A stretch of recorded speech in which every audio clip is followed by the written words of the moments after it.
Hello, this is Hayward, and welcome to the Blindian Street podcast. I'm your host, and alongside me is the beautiful Pranali, your co-host. How you doing today? Good. How are you? I'm doing all right. Did you enjoy your holidays? I did. How was Thanksgiving for you? It was good. Good fun with family, friends, good food and drink. It was a good time. Yeah, it was really good, man. I love the food. What was your favorite thing you had? The turkey, and I don't even like turkey.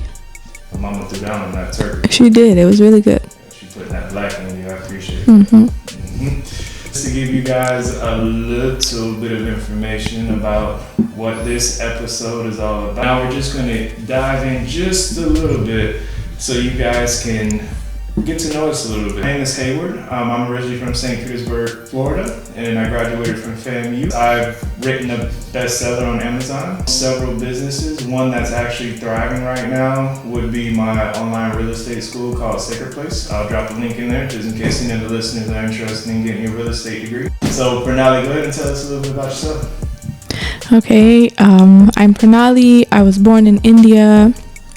We moved here when I was 3 years old. I was raised in Tampa, and I'm a radiology tech.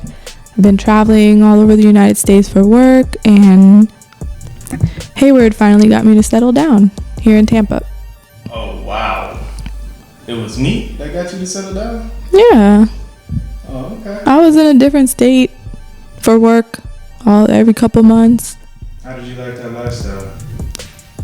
I liked it, honestly. Seeing new places, meeting new people. I used to like it, but I wouldn't change it now. We met online. That's fair. Actually, yeah, we met online, and at the time, I don't necessarily know if either one of us was looking for something serious, but I'm a relationship girl. Yeah. I've never been like, oh my gosh, I need to go out and date a bunch of people. No, I definitely understand that, and I would never portray you to be anything other than that, you know? That's fine. You had just got out of one, so that's what I mean by you weren't looking for anything serious, right? You just wanted somebody to talk to, hang out with, potentially. I don't know what I was looking for. I just didn't know what was going to come of it. Right, I didn't necessarily have any expectations of it. And I guess I was kind of in the same boat. I didn't know what to expect on my end. I knew that potentially, I was open to that deal of being something committed. So I was kind of like blown away, so I shot my shot. You almost missed. We can get into that. And that's the perfect segue to kind of talk about what I had to do to get your attention. Or do you want to tell them how I lost it in the first place? Should we start there? Yeah, okay, so I'll start the story here. We were chatting online or whatever, and he asked if we wanted to meet up and go on a little date, and I was like, okay, I'm pretty nervous, but I think I should get back out there. So we were supposed to go to Dave & Buster's, and we planned the date out like a couple days before, and then when the day came, he was missing, and I didn't reach out, he didn't reach out, and I was like, well, I'm not reaching out to you. You didn't hit me up, so I guess we're not going on our date. And then he disappeared. He fell off the face of the earth. Never heard from him again. Well, for a while. And I was like, all right, cool. I got ghosted. So apparently, I'm just gonna go ahead and say it. I obviously showed her that I wouldn't work. Obviously, she wasn't into me anymore. So I pretty much had to get her attention again. So one day I randomly hit her up, and I hit her up on Instagram, and I know that because I was looking good. Literally, I moved to Colorado, so I didn't want to waste her time. I really didn't want to waste my time. I definitely should have reached out and told her my situation, and perhaps we could have developed something at that point. But young, stupid me, I just decided to ghost her, get up and leave, right? Make a long story short, saw her on Instagram, and of course I followed her from the jump, right? The first time we were supposed to link up, I was just thumbing through her photos, and I think I don't really know who took the picture. I think my mom or my dad did. You know what picture I'm talking about? Yes. Which one? I'm standing with my cousin, and I was at the mall, the outlet mall. I was outdoors, and I was wearing this I don't want to sound like this. I had this t-shirt and leggings on and some sneakers. Yeah, that's the one. And I was like, damn, I definitely dropped the ball, right? And you ever look at... You really like that outfit like that? Oh, man, I'm a simple guy. It doesn't take much of me, you know that, right? When I saw her, I was like, oh my God, man, like what did I do? So I hit her up, and mind you, I was in Colorado, and she was still here in Tampa. I think she was on a contract in Sarasota, so she was just commuting back and forth all the time for Sarasota, and I was working with the government in Colorado. Yeah. Right? Yes. So at the time, I was like, oh my God, I'm about to shoot my shot again, man, and I don't like to miss, so I'm gonna throw everything I got at it. Did, make a long story short, she ended up giving me the time of the day reluctantly. And this time around, it was a little different because she was hesitant. Explained the whole situation to her, told her what happened, why we didn't meet. Of course, she was upset about that, right? I wasn't trying to hear it. She wasn't trying to hear it at all. So basically, we had a long distance get to know each other situationship for about, I would say about 4 months before she allowed me the opportunity to meet her in person because she didn't think I was going to be serious. That sounds so rude. But that's what it was. Yeah, that's true. Yeah. So here's where it gets interesting. So one day, why are you laughing? I don't know. I feel like I know what you're going to say. What? Nothing. It's coming. So one day, I think I pissed her off. Now, mind you, like every day. Yeah, I mean, I pissed her off every day. But at this point, it was very interesting because I was so serious about her. I literally, my whole shift, I would just talk to her, whether it was on the phone or is it via text. She would just be on my mind all the time. So I literally was telling my parents about it. I'm like, damn, Pops, damn, Mom, like, I think I might actually found the one, right? And, I didn't know that. Yeah, I was telling my parents about you all the time. That's very sweet. And then I had pissed her off one morning. So I ended up flying to Ohio. And when I got to Ohio and I actually saw her in person for the first time. You skipped a step. What's that? Before I started my contract in Ohio, I didn't know I was going there yet. And it was in May. And I was going to do my birthday party in Miami. Oh, yeah. And I planned out this whole thing with all of my friends and everything. We were going to do a karaoke thing in Miami. Mm-hmm. And I don't know why I decided to do that and invite you to it because I can't sing, but whatever.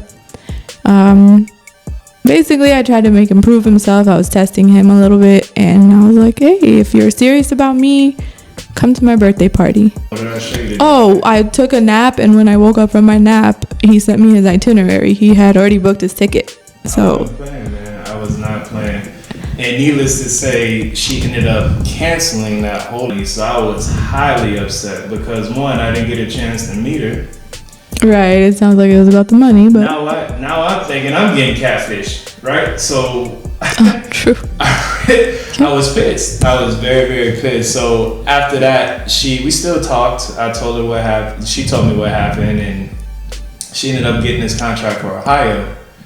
And I was excited, but I was reluctant and nervous at the same time because I really didn't know who I was going to meet because she canceled on me too. So we neck and neck at this point. So reluctantly, I got on the airplane, flew to Ohio. And if anybody know me, they know I hate flying. So for me to fly anywhere, it's a big deal. It's a big deal. I didn't even know that at the time. But she later learned. So it's a big deal. So get to Ohio, and I'm trying to make the best first impression that I possibly can. Am I lying?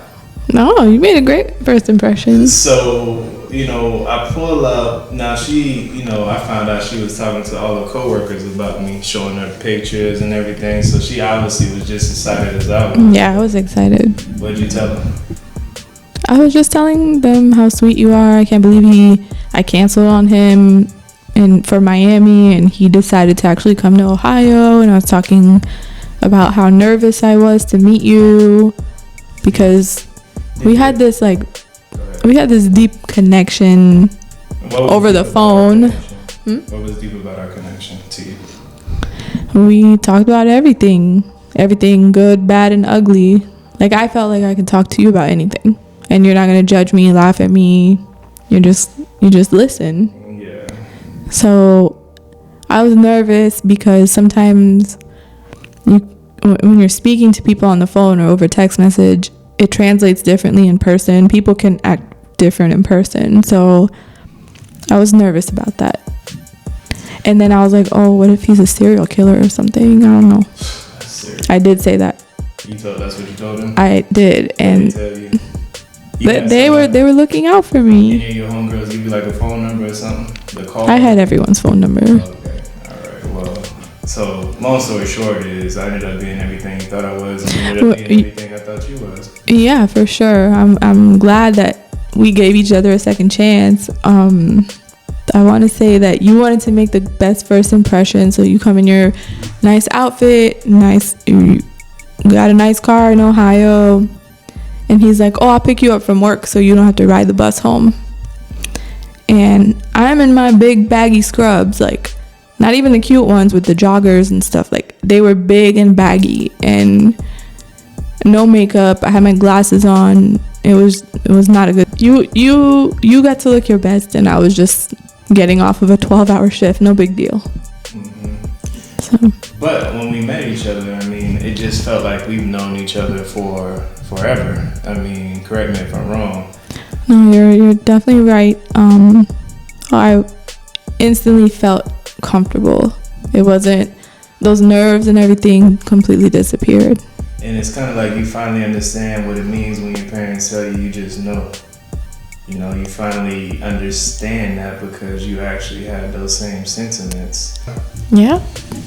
So fast forward, I ended up moving to Tampa, and she stopped doing her contracts, and we've been married for 2.5 years now. We got married in July of 2021, and we had our baby shortly thereafter. And it's been a really, really good but challenging journey at the same time. Wouldn't you agree? Yeah, I would agree. So what type of challenges do you think you faced being with someone who is African American? Generally, I think for those of you who don't know, you don't really date outside of your race. Even within India, they have a caste system. You have to date a certain type of Indian person. So that I'm a first generation American, so I knew my parents wouldn't be as welcoming of our relationship as I would hope. Right. But I think given the circumstances, it was challenging at first, but everybody's, came around, and it's been a beautiful situation. Oh yeah, it's amazing now, for sure. So I guess what are some things that you could say that were challenging to you? I think finding a balance, making you happy, keeping my family happy, and then it was a constant tug of war until obviously I introduced you to them. They loved you, but between that tug of war, there was never a safe zone for me to be happy. I was always being pulled in one direction or another. So what did that look like? Just so everyone has a clear understanding of what you really had to go through. So for me, I was trying to see you as often as possible, trying to figure out, okay, I don't want to lie to my parents or my family. And then it was a mental struggle too, because I was like, I'm in my 30s. Why do I have to sneak behind anyone's back? I think that was a hard thing for you to understand as well. It was definitely hard. I remember us being in certain situations, and I would have to hide, or I couldn't just go and meet your parents because I usually do really good with parents. So I was really excited, but I did know that there would be some type of challenge because of just based off some of the things that I would hear, and I've never really seen any Black and Indian couples before. So, I didn't really know what to expect. So the whole situation was different but unique, and I knew that you were worth fighting for. So it wasn't something that scared me away. It was just something that I knew I had to brace myself for. And, you know, me being the first person that you actually told your parents about, and, you know, them finding out that I was African American, I just knew that it was going to come with some challenges. But I would say that it was all worth it in the long run, you know? Yeah, definitely worth it. I knew it was going to be challenging, because you're not Indian, obviously, but being the first person that I've ever introduced to my parents as my boyfriend, in our culture, if you're introducing someone to your parents, you're ready to get married. You're either engaged, you're ready to be married. So I knew it would be different. So it was challenging because when I did introduce you, we weren't ready to be married at the time. No, we weren't. We were still trying to figure out if this was something we wanted to pursue. Yep. On a serious level. So I know it was kind of tricky. It was very risky for you to introduce me to your parents at such an early stage in our relationship. Yeah, it was. And it was really scary because we really had no idea Yep. which way. And then if it didn't work out with us, then you may have been viewed a certain type of way. You know what I'm saying? Yeah, I think with my culture, it's you have to be very conscious of how you're putting yourself out there, what people think of you, being on your P's and Q's all the time, being respectful all the time. So it's like a big balancing act. Yeah. And I would say that's part of the reason why we decided to do this podcast, is because we want to put light on, you know, people blended relationships, whether that's, you know, Black and Indian or Irish and Jamaican, whatever the case may be. There's challenges that come with any blended relationship, and we kind of want to shed light on it to kind of help people maneuver and, you know, jump and stride to come to the other side of it. You know, we kind of want to put that light on it and help people and guide people based off of what we've been through, you know. And our situation is extremely unique because we're one of those couples that you really hardly ever see. And, you know, the Black and Indian, because cultures are just, we're on two separate realms, right? So, yeah, for sure. Go ahead. I think I did grow up, obviously my parents are Indian, but I grew up here. So one of the challenges that I faced with my parents is that they're very traditional Indian, and I grew up American, so this is all I know. Mm-hmm. I've always been around different races, different cultures, so then that was something that was like a gap, that my parents couldn't understand me, I couldn't understand my parents, and I think a lot of first generation Indians, did I say that right? Yeah. A lot of us struggle with that with our parents. You know, there's a lot of courage that you brought to the table. You know, you actually standing on faith and doing what you felt like was I needed to do. It was just something that you knew you wanted, and it took a lot for you to actually put yourself out there like that. And I think in return, you just gained a ton of respect, a ton of loyalty, from people in your family that you just never thought you would. Yeah, for sure. Yeah. You know, it was scary, it was risky, but it kind of helped you at the end of the day, you know? Yeah, I'm my family now. So. Yeah, and I feel like you too, like interpersonally, like I feel like you're a more confident, more well-rounded person because I kind of feel like you get to live your truth in a way, you know? Yeah, you don't have I to can agree shy with that. From who you are as an individual. And I know for me, being your husband now, but at the time your boyfriend, seeing you do something so drastic, it just kind of showed me how much you were willing to go, you know, how much you were willing to throw yourself out there for me. I love it, but it also made me grow and love you in a whole nother way. Does that make sense? Yeah, putting it all on the line. Yeah, for me, and for I know for a lot of Indian don't want to say children, but we're talking about our parents. It's like we want to make them happy. We don't want to disappoint them. I think it was hard for me to really go through that period because everything was so different. I weren't used to me necessarily fighting back, or I wouldn't say fighting. I would say speaking up for yourself. Speaking up for myself, yeah. Because it wasn't like a, oh my gosh, major fight about it. They were just shocked, I would say. Yeah. And just to clarify what she means by speaking up, it's just like, you know, she always had her own voice in her relationship with her parents, but with something so drastic like this, it just really took a lot of courage, you know, for her, because I believe, and correct me if I'm wrong, your parents, you know, wanted you to be with somebody who was of the Indian culture. Yeah, right? definitely. And it was kind of like no option. Am I right or am I wrong?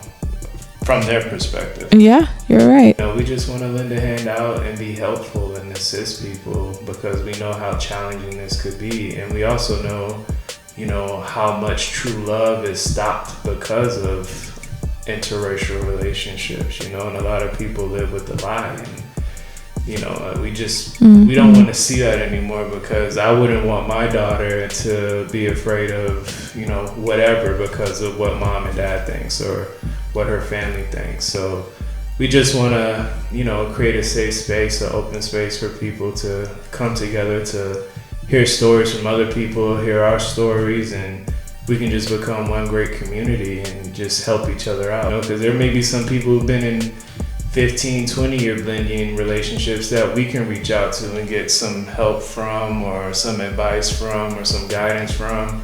So, you know, we're all in this thing together and we just want to help and be helped, you know, so. Yeah, it's a learning process every day because we're so different.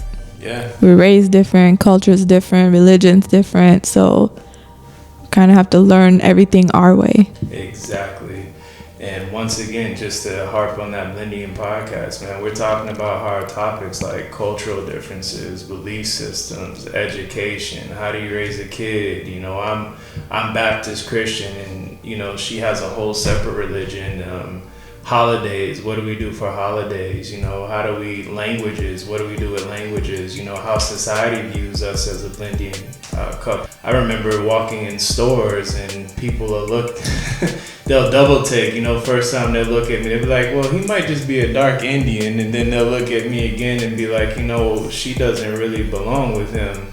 Like, just how society views us as a Blindian couple, how people look at our daughter when we're in the store, how, you know, it's a lot that we, you know, are going to touch on in this podcast that really sit near and dear to people's hearts, people's souls, people's minds.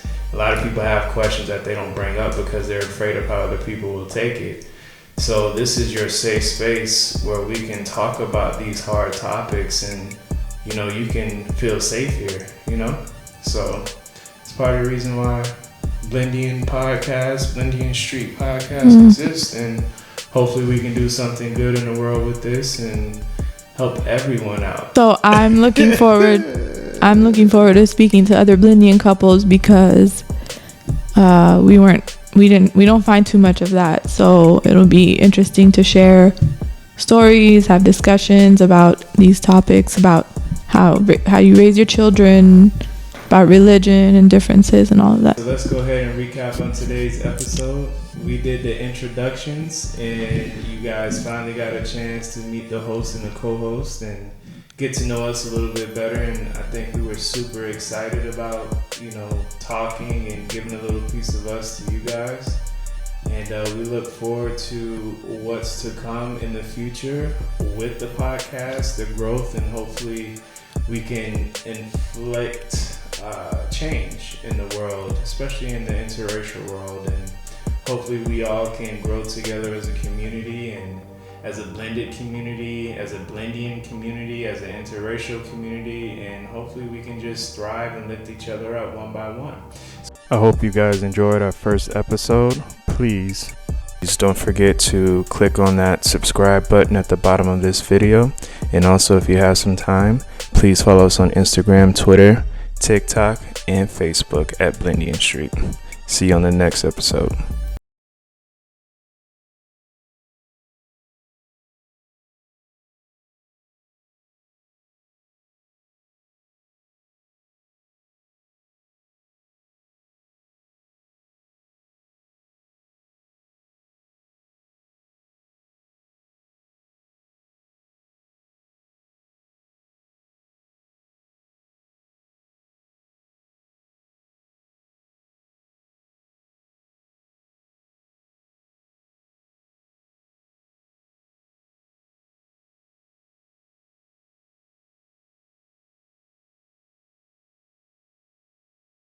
I hope you guys enjoyed our first podcast.